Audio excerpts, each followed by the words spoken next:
جو آپ چاہتی تھی وہ دے تو دیا ہے میں نے آپ کو، پھر کیا لینے آئی ہیں مجھ سے؟ وہ بے نیازی سے بولا تھا۔ مجھ سے ماں کہنے کا حق چھین کر دیا تو پھر کیا دیا اذلان میرے بیٹے؟ وہ تڑپ کر بولی تھی۔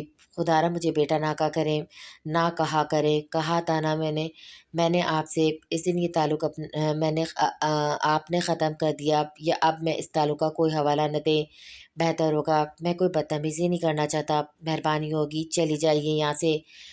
وہ نہیں جا رہی تھی تو اس نے سوچا کیوں نہ وہ خود ہی چلا جائے، اس لیے جانے لگا تو انہوں نے اس کا ہاتھ تھام لیا اور کہا، اذلان بخت عالم شاہ، تم اسی عالم شاہ کے بیٹے ہو جس نے نہ صرف میری بہن کو سہارا دیا بلکہ وقت پڑنے پر مجھے بھی پناہ دی، جس شخص کی رحم دلی کی کوئی انتہا نہیں تھی۔ آج ایک عرصے کے بعد وہ مکمل اس کا نام لیتی، اس کے باپ کے نام کا حوالہ دے کر اسے رحم طلب کرنے آئی تھی۔ تو کیا کہنا چاہتی ہیں آپ؟ باپ کے نام پر دل سے ہونک اٹھی، درد کی اس لیے سختی اور بے نیازی سے اس کے لہجے سے مفلوج ہو گئی تھی، اور نرمی سے پوچھا تھا اس نے، ایک آخری سے احسان کر دو مجھ پر۔ وہ دکھ سے ہاتھ جوڑ کر بولی۔ وہ انہیں دیکھ رہا تھا چپتی نظروں سے، پر بولا کچھ نہیں۔ وہ تھوک نکلتے ہوئے بولی، میری بیٹی ندا کے شوہر کو رہائی دلوا دو، میری بیٹی کا گھر خراب نہ ہو، اتنا احسان کر دو مجھ پر، ہمیں معاف کر دو۔ افسوس اور تعجب سے انہیں دیکھتا رہ گیا کہ آج بھی صرف اپنے مطلب کے لیے ہیں وہ اس کے روبرو ہوئی تھی، ورنہ ان کو کوئی خاص پرواہ نہیں تھی۔ کتنی خود غرض تھیں وہ اس کے باپ کا حوالہ دے کر اسے ایموشنل کرنے کی کوشش کر رہی تھی کہ اس کی بیٹی کے شوہر کا گناہ معاف کر دے۔ شاید وہ بھول گئی تھی کہ اذلان بخت عالم شاہ اس فیض سے نکل آیا تھا۔ کبھی نہیں، ریاض کو اس کے کیے کی سزا ضرور ملے گی۔ یہ میرا احسان مانے کہ آپ کی بیٹی میرے بچے کی قاتل ہے، وہ میں نے چھوڑ دیا معاملہ اللہ پر، کیونکہ بیٹیوں کے لیے جیل اچھی جگہ نہیں، ورنہ سزا کی حقدار تو وہ بھی ہے۔ اذلان شاہ نے سخت لہجے میں کہا۔ بچی کچی خوش فہمی بھی دور ہو چکی تھی اس عورت کو، ذرا سی اس کی پرواہ ہو نہیں، وہ تو آج بھی اپنے مطلب کے لیے آئی تھی۔ اذلان بیٹے، وہ بولی ایک اور کوشش کے طور پر، اس دن صاف کہہ چکا ہوں، آج پھر کہتا ہوں آپ سے، مجھے بیٹا مت کہیے گا، اور نہ آپ میری ماں تھی نہ ہیں۔ ندا کو آپ کی ضرورت ہے، اسے جا کر سہارا دے، میرے حصے کے دکھ اور غم ان کی صدا میں خود بھگت رہا ہوں اور بھگتتا رہوں گا، اب آپ جا سکتی ہیں۔ وہ شدت سے بولتا ہوا واپس جانے کو قدم بڑھائے تھے۔ سمن حیرت سے سن رہی تھی یہ سب، اس کے پاس سے ہوتا ہوا گزر گیا اوپر۔ پہلی دفعہ اس مغرور شخص کی آنکھوں میں غرور کی جگہ دکھ بھرا دیکھا تھا سمن نے۔